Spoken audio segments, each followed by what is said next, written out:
Pernah kepikiran nggak sih, kenapa ya ada aplikasi yang rasanya enak banget dipakai, tapi ada juga yang bikin kita pengen banting HP? Nah, itu bukan kebetulan loh. Di baliknya ada seni dan ilmu yang bakal kita bongkar bareng-bareng hari ini, yaitu desain interaksi. Oke, kita langsung aja ya. Kenapa sih ada produk yang kayaknya sengaja dibuat bikin kita kesel? Ini bukan sekedar keluhan sepele loh. Ini pertanyaan penting banget di dunia kita yang makin hari makin tergantung sama teknologi. Ayo ngaku, siapa yang di rumahnya punya remote kayak gini? Penuh sama tombol-tombol kecil yang bentuknya sama semua, tulisannya nggak kebaca. Ini contoh paling klasik dari desain yang sama sekali nggak mikirin kita sebagai penggunanya. Kita semua pasti pernah kan berantem sama alat yang kayaknya sengaja dirancang buat bikin pusing? Mau itu nyetel jam di kompor listrik yang tombolnya aneh, atau kejebak di sistem telepon hotel yang muter-muter. Rasa frustrasi kayak gini tuh, kita semua pernah ngalamin. Nah, disinilah desain interaksi masuk. Tujuannya adalah menyeimbangkan pengalaman kita, ngurangin yang negatif, dan naikin yang positif. Intinya, buang frustrasinya, tambahin senengnya. Cara paling gampang buat ngerti apa yang bikin sebuah produk itu bagus, ya dengan bandingin langsung yang bagus sama yang jelek. Yuk kita lihat beberapa contoh di dunia nyata. Nah, ini dia. Di layar kita ada dua remote. Kelihatannya sepele, tapi ini cerita yang penting banget. Di satu sisi ada remote TiVo yang legendaris, dan di sisi lain remote standar yang kayaknya kita semua punya di rumah. Ini studi kasus yang pas banget soal desain yang mikirin pengguna, lawan desain yang ya cuman sekedar ada fungsinya aja. Coba deh lihat bedanya. Jauh banget kan? Remote TiVo tombolnya gede-gede, tulisannya jelas, posisinya juga masuk akal. Bentuknya aja unik, enak digenggam.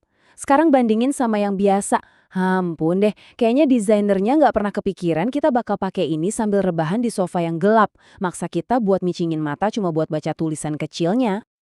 Dan ini kerennya, prinsip desain itu nggak cuma soal elektronik loh. Coba lihat. Di kiri, ada tumpukan rambu parkir yang bikin stres, pusing bacanya. Di kanan, satu rambu grafis yang simple dan jelas. Kamu langsung ngerti, kapan boleh parkir, kapan enggak. Desain yang baik itu, ya, nyelesain masalah, sesimpel itu. Jadi, semua masalah tadi ternyata ada loh bidang ilmu khusus yang tugasnya emang buat nyelesain hal-hal kayak gitu. Yuk kita dalemin lagi, apa sih sebenarnya desain interaksi itu? Nah, ini dia definisi formalnya. Tapi intinya gini, desain interaksi itu tujuannya bikin produk yang ngertiin kita sebagai manusia, bukan malah sebaliknya. Ini jembatan antara teknologi canggih sama kehidupan kita sehari-hari.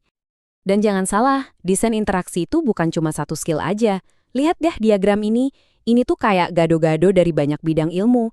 Ada ilmu komputernya, ada psikologinya, ada desain grafisnya, dan masih banyak lagi.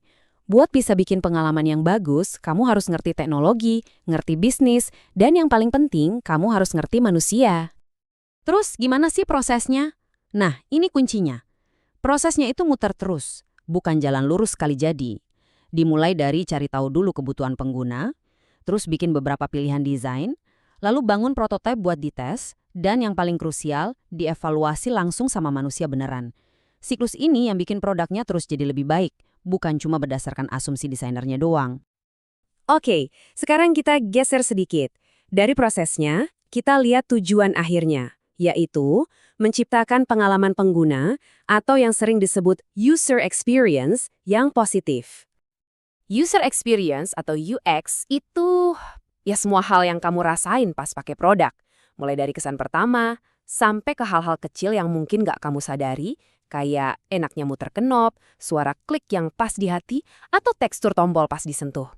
Ini semua totalitas perasaan seseorang waktu berinteraksi sama sebuah produk. Tapi sebelum kita ngomongin yang enak-enak, ada dasarnya dulu nih yang wajib dipenuhi. Namanya usability goals atau tujuan kegunaan. Simpelnya gini, produk ini beneran bisa ngerjain tugasnya nggak? Cepat nggak? Aman nggak? Gampang nggak dipelajarinya? Terus kalau besok-besok aku pakai lagi, masih inget nggak caranya? Ini fondasinya, wajib hukumnya. Tapi produk yang cuma bisa dipakai aja tuh ya be aja kan? Desain yang keren itu lebih dari itu.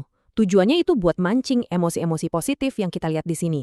Bikin kita ngerasa seneng, ngerasa pintar, ngerasa puas. Dan yang nggak kalah penting, desain yang hebat itu secara aktif menghindari emosi negatif. Ingat kan rasa frustrasi di awal tadi? Nah, itu yang mau kita buang jauh-jauh. Oke, sekarang kita bakal lihat senjata rahasia para desainer. Prinsip-prinsip inti yang mereka pakai buat mencapai semua tujuan tadi. Coba deh perhatiin, kamu pasti bakal mulai ngeliat ini di mana-mana. Ini dia beberapa alat di kotak perkakas desainer. Visibilitas, artinya tombol penting harus kelihatan jelas. Feedback, itu getaran kecil pas kamu neken tombol di HP, ngasih tahu aksimu berhasil. Constraints, itu yang bikin tombol kirim nggak bisa dipencet sebelum semua kolom diisi, biar kamu nggak salah. Konsistensi, bikin semuanya terasa familiar dan gampang ditebak. Dan affordance, ini yang keren. Ini tuh petunjuk visual soal cara pakai sesuatu. Kayak gagang pintu yang seolah-olah ngomong, tarik aku, bukan dorong aku. Itu bahasa diam dari sebuah benda. Jadi, poin paling pentingnya adalah ini. Kalau kamu pakai produk yang rasanya gampang dan enak banget, itu bukan sulap, bukan keajaiban. Itu adalah hasil dari kerja keras, riset, tes berulang kali, dan sebuah proses desain yang sengaja fokus sama kita, manusia. Nah, sebagai penutup, aku mau kasih kamu PR kecil. Coba deh mulai sekarang liatin lagi aplikasi sama alat-alat yang kamu pakai tiap hari.